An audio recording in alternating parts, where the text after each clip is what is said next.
Assalamualaikum warahmatullahi wabarakatuh. Perkenalkan kami dari kelompok 7. Di sini kami akan mempresentasikan hasil kerja kelompok kami dengan mata kuliah Problematika Perilaku Anak di Bantaran Sungai. Di sini kami mengambil tema tentang permasalahan remaja di bantaran sungai pada aspek pribadi dan sosial. Sebelumnya kami ingin memperkenalkan diri dulu. Perkenalkan, kami dari kelompok 7 yang beranggotakan saya sendiri Anita dengan NIM 191012322008 dari kelas A. Terus yang kedua ada Ayuwinda dengan NIM 19101233200022 dari kelas B. Terus yang ketiga ada Cynthia Mega Susanti dengan NIM 19101233220025 dari kelas B. Terus yang keempat ada Dewi Aisyah dengan NIM 19101233200025 dari kelas A. Terus yang kelima ada Febriana Nur Alifa dengan NIM 19101323200003 dari kelas B. Terus yang keenam ada Munaya At-Thaibah dengan NIM 191013222018 dari kelas A. Terus yang ketujuh ada Nur Rizky Rasya dengan NIM 191013 dari kelas A. Terus yang kedelapan ada Febriana Lestari dengan NIM 191013120007 dari kelas B. Terus yang terakhir ada Rispa Sapitri dengan NIM 191013120005 dari kelas A. Oke, next selanjutnya saya akan menjelaskan latar belakangnya. Di sini yang pertama yaitu tentang karakteristik lingkungan daerah aliran sungai. Di sini karakteristiknya lingkungan di Indonesia yang memerlukan perhatian khusus yaitu daerah aliran sungai karena memiliki pemukiman yang kumuh. Terus, sungai merupakan salah satu sumber daya alam yang mempunyai fungsi serbaguna dalam aktivitas kehidupan manusia. Sesuai dengan fungsi dan manfaatnya bagi kehidupan manusia, sungai perlu dan harus dilindungi dan juga dijaga kelestariannya, ditingkatkan fungsi dan manfaatnya serta dikendalikan daya rusaknya terhadap lingkungan. Terus yang kedua yaitu pernyataan Erikson tentang tugas perkembangan psikososial pada masa remaja. Erikson menyatakan bahwa salah satu tugas perkembangan pada masa remaja adalah menyelesaikan krisis identitas yang merupakan tantangan psikososial selama masa remaja. Terus apabila keputusan yang diambil dalam menghadapi konflik tidak tepat, mereka akan jatuh ke dalam perilaku berisiko dan mungkin harus menanggung akibat jangka pendeknya dan juga jangka panjangnya dalam berbagai masalah kesehatan fisik dan psikososial. Terus pengembangan identitas diri yang tidak sehat pada masa remaja juga dapat mengakibatkan permasalahan psikososial remaja, contohnya seperti harga diri rendah, terus gangguan citra diri, terus depresi, bunuh diri, prestasi sekolah menurun atau rendah, penggunaan narkoba dan perilaku berisiko lainnya. Terus di sini keberhasilan perkembangan remaja melalui masa ini mempengaruhi dalam masa transisi remaja dari anak-anak sampai dewasa. Jadi di sini ada juga akibat buruknya dari Erikson, pernyataan dari Erikson, dan juga sini ada keberhasilannya dalam perkembangan transisi masa kanak-kanak ke masa remaja.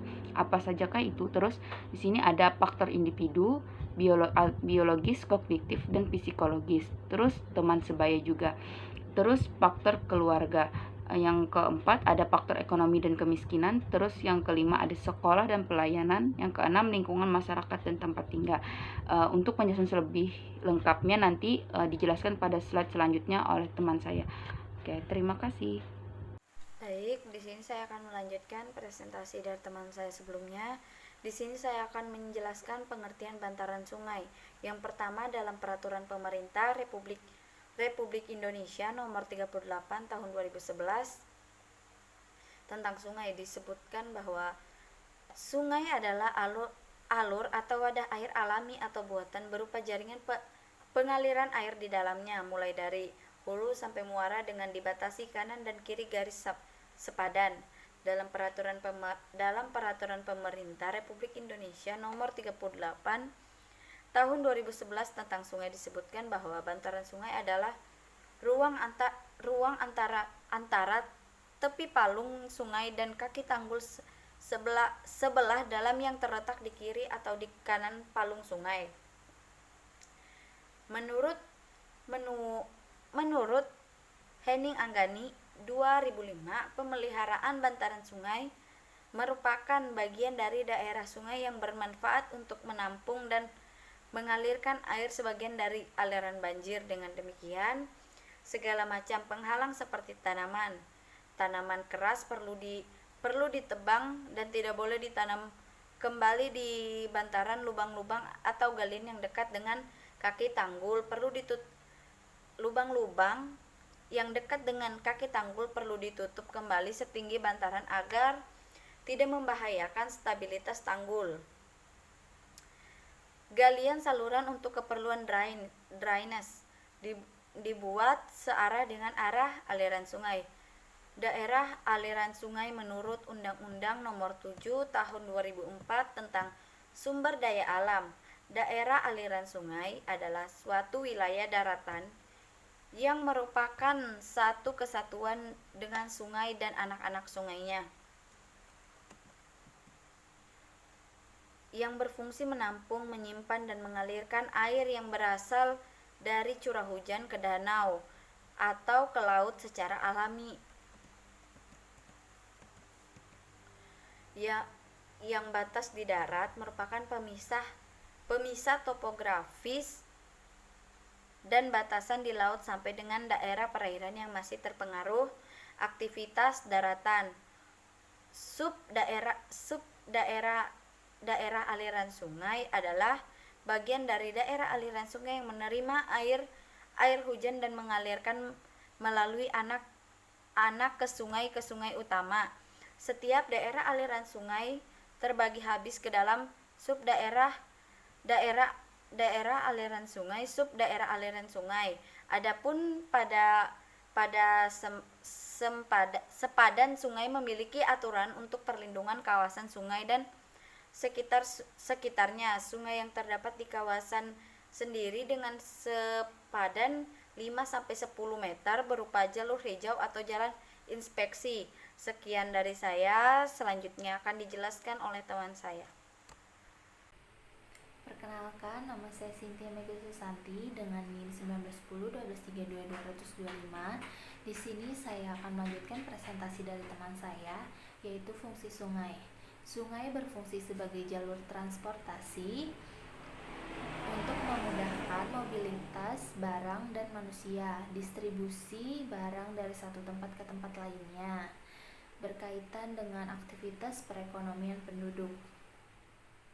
Sungai merupakan sumber kehidupan bagi masyarakat. Mereka melakukan kegiatan sehari-hari seperti mandi, mencuci, dan memasak, bahkan untuk dikonsumsi. Sangat disayangkan apabila sikap dan perilaku kurang menjaga sungai dibiarkan begitu saja. Sungai sebagai jalur transportasi juga memberikan efek positif bagi para warga yang tinggal di atas sungai, yaitu efek ekonomis dan juga sosial. Efek sosial juga berupa interaksi para warga dan interaksi antara para penjual dan pembeli. Sekian dari saya, akan dilanjutkan oleh teman saya. Assalamualaikum warahmatullahi wabarakatuh. Jadi di sini saya akan melanjutkan presentasi dari teman saya sebelumnya. Jadi di sini saya akan membahas ciri-ciri lingkungan bantaran sungai menurut Adit Condro.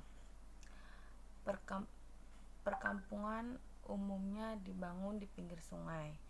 Perkampungan dibangun di pinggir sungai yang ada tanjungnya atau muara persimpangan dua sungai. Pemilihan lokasi ini didasarkan pada keadaan tanahnya yang lebih padat dan keras dibandingkan dengan tanah rawa yang jauh dari tepi sungai. Penampunan serta pemanfaatan air hujan masih rendah. Umumnya semua kebutuhan air diambil dari sungai, dimulai dari air minum sampai dengan air cebok.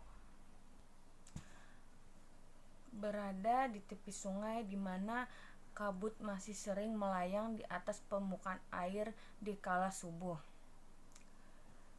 Derajat kelembapan udara di kawasan pemukiman ini relatif tinggi, jadi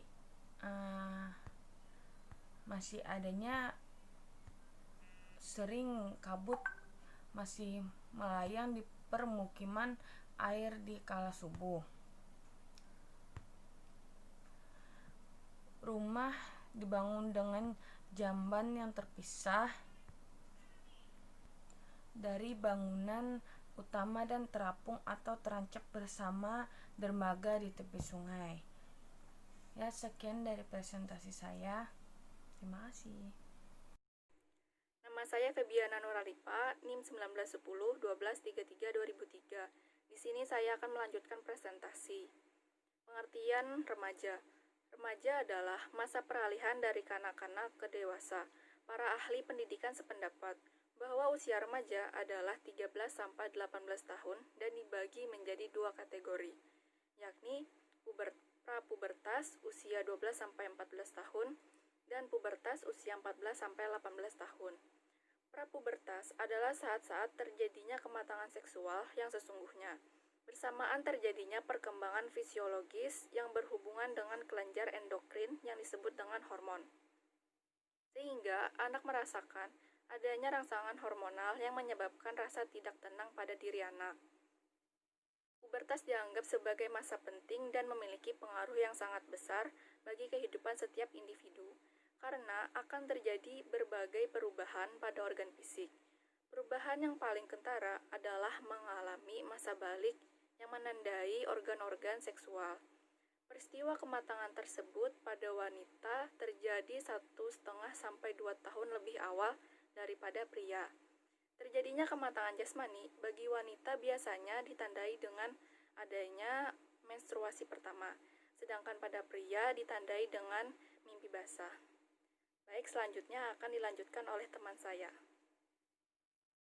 Assalamualaikum warahmatullahi wabarakatuh. Perkenalkan, nama saya Munaya Ataibah dari kelas A yang akan menjelaskan tentang permasalahan remaja di bantaran sungai. Di sini ada menurut Harlock 1980, dalam pencarian identitas remaja menunjukkan minatnya pada simbol status, diantaranya berupa merokok, minum minuman keras, penggunaan narkoba, dan hubungan seks sebelum menikah. Hal ini juga erat kaitannya dengan perilaku kenakalan remaja. Oleh karena itu, penting untuk mengkaji faktor-faktor yang berpengaruh terhadap kenakalan remaja. Di sini ada aspek yang berpengaruh terhadap kenakalan remaja, antaranya ada pribadi. Faktor internal terdiri dari kepribadian itu sendiri, dengan adanya cacat tubuh, sikap mudah terpengaruh, penyesuaian diri, dan intelijensi. Di antara beberapa faktor tersebut dapat diketahui bahwa kepribadian merupakan faktor yang secara potensial telah dimiliki sejak lahir. Kalau kepribadian yang sudah dibentuk selama masa kanak-kanak sudah mulai stabil dan cenderung menetap pada masa remaja. Oleh karena itu, kepribadian dipandang sebagai faktor utama yang berpengaruh terhadap kenakalan remaja. Di sini kami mengambil 3 permasalahan remaja di bantaran sungai. Yang pertama ada kurang memiliki visi hidup. Remaja bantaran sungai biasanya cenderung memiliki cita-cita yang tinggi, namun banyak anak-anak yang juga tidak mementingkan adanya visi hidup karena kurangnya kesadaran akan cita-cita dan cara mewujudkannya. Faktanya adalah dengan minimnya ilmuwan, pejabat, dan pengusaha besar di wilayah bantaran sungai. Yang kedua, ada manajemen waktu yang tidak teratur. Remaja bantaran sungai memiliki manajemen waktu yang buruk karena mereka terlalu sering bermain dan nongkrong. Mereka akan lupa waktu ketika sudah bermain bersama teman sebayanya. Oleh karena itu, mereka lupa akan tugas-tugas yang diberikan guru di sekolahnya. Yang terakhir, ada cinta. Permasalahan cinta pada remaja biasanya identik dengan pacaran. Remaja bantaran sungai banyak menghabiskan waktunya bersama teman lawan jenis, baik itu lewat teknologi ataupun bertemu secara langsung. Biasanya kalau bertemu secara langsung, mereka akan duduk-duduk di pinggir sungai sambil bergandengan tangan atau hanya sekadar mengobrol. Sekian dari presentasi saya, selanjutnya akan dilanjutkan oleh teman saya. Assalamualaikum warahmatullahi wabarakatuh. Perkenalkan, nama saya Nuriski Rasya dengan NIM 191013320013. Di sini saya akan melanjutkan presentasi dari teman saya sebelumnya. Di sini ada permasalahan sosial pada anak bantaran sungai. Faktor eksternal yang terjadi dari lingkungan, keluarga, sekolah, dan juga masyarakat sangat berpengaruh. Lingkungan masyarakat terhadap perkembangan jiwa remaja sangat besar. Akan tetapi, keluarga merupakan framer yang berpengaruh terhadap perkembangan pribadi anak dan remaja. Di sini ada kurang yang memelihara lingkungan. Banyaknya fakta bahwa sungai yang semakin kotor dan dangkal karena sampah kebiasaan membuat pemukiman di tepi-tepi sungai merupakan budaya yang sangat cerdas. Namun, kebiasaan membuang sampah rumah tangga yang dilakukan oleh terus-menerus tanpa adanya kesadaran membuat sungai semakin kotor dan menjadi dangkal. Yang kedua ada memakai obatan terlarang. Maraknya aktivitas di sungai menyebabkan remaja yang jarang di rumah mudah mendapatkan obat terlarang dari orang dewasa yang berpergian melalui sungai. Rata-rata remaja yang sering keluar malam dan nongkrong bersama teman-temannya lebih mudah untuk kecanduan narkoba. Hal ini karena merasa kalah dan tidak gaul apabila teman-temannya mengkonsumsi narkoba dan dia tidak. Itulah mengapa banyak orang tua melarang anaknya untuk tidak keluar rumah pada malam hari kecuali untuk alasan yang mendidik. Yang ketiga ada pendidikan rendah. Kebanyakan dari remaja yang putus sekolah dikarenakan keadaan ekonomi, budaya, dan geografis. Yang keempat ada perilaku maladaptif. Usia remaja menjadi fase yang penting bagi individu untuk bersosialisasi di dalam lingkungannya, sehingga terjadi komunikasi antara aktor sosial dan sistem yang berlaku di dalamnya. Salah satu kecenderungan perilaku siswa putus sekolah adalah penyimpangan perilaku seperti hamil, pranikah, penyalahgunaan narkoba, dan lainnya. Sehingga apabila pergaulan siswa tidak berada pada lingkungan yang positif, akan menimbulkan pola perilaku negatif. Itu saja presentasi dari saya. Selanjutnya akan dibahas oleh teman saya. Di sini saya akan melanjutkan presentasi dari teman saya. Di sini saya akan membahas tentang layanan BK untuk permasalahan remaja. Layanan informasi tujuannya adalah untuk membekali dengan berbagai pengetahuan dan pemahaman tentang berbagai hal yang berguna untuk mengenal diri, merencanakan dan mengembangkan pola kehidupan anggota keluarga dan masyarakat. Pemahaman yang diperoleh digunakan sebagai bahan acuan dalam meningkatkan kegiatan, mengembangkan cita-cita, menyelenggarakan kehidupan sehari-hari, dan mengambil keputusan. Fungsi layanan informasi adalah pemahaman dan pencegahan. Materinya adalah informasi perkembangan pribadi, kurikulum dan proses belajar mengajar sekolah lanjutan, jabatan, lingkungan kehidupan keluarga, sosial, kemasyarakatan, keberagaman sosial budaya dan lingkungannya. Dan penyelenggarannya melalui ceramah, tanya jawab, dan diskusi yang dilengkapi dengan peragaan, tayangan foto, film, atau video, dan peninjauan ke tempat yang dimaksud dalam bentuk pertemuan umum, klasikal maupun kelompok. Papan informasi dapat diselenggarakan untuk menyampaikan berbagai informasi dalam bentuk tulisan, gambar, pamflet, dan lain sebagainya. Layanan informasi dapat diberikan kapan saja pada waktu yang memungkinkan.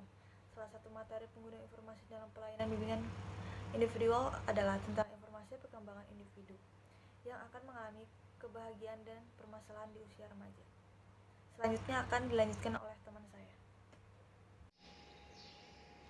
Kesimpulan, masa remaja adalah suatu peralihan dari masa kanak-kanak ke masa dewasa, di mana seseorang mengalami banyak perubahan yang mendadak, baik fisik, emosi, maupun sosial, yang akan menyebabkan munculnya masalah. Ciri-ciri lingkungan di bantaran sungai perkampungan dibangun di pinggir sungai yang keadaan tanahnya lebih padat dan keras, dengan bangunan rumah yang terpisah dengan toilet, yang dimana kelembaban udara di kawasan pemukiman relatif tinggi dan kebutuhan air semua diambil dari sungai. Banyak sekali dari berbagai bantaran sungai yang remajanya memiliki masalah, baik itu dari aspek pribadi dan juga sosial. Remaja yang umumnya memiliki krisis kepribadian kadang mencoba-coba hal yang tidak mereka tahu akibat nantinya, dengan mengikuti pengaruh teman sebaya ataupun perilaku orang dewasa yang ada di dekatnya. Layanan yang bisa diberikan pada remaja bantaran sungai dengan segala permasalahannya adalah dengan layanan informasi yang dilakukan konselor ataupun pembimbing dengan memperhatikan perilaku remaja itu sendiri. Mungkin itu saja yang dapat kami sampaikan. Salah hilaf. Assalamualaikum warahmatullahi wabarakatuh.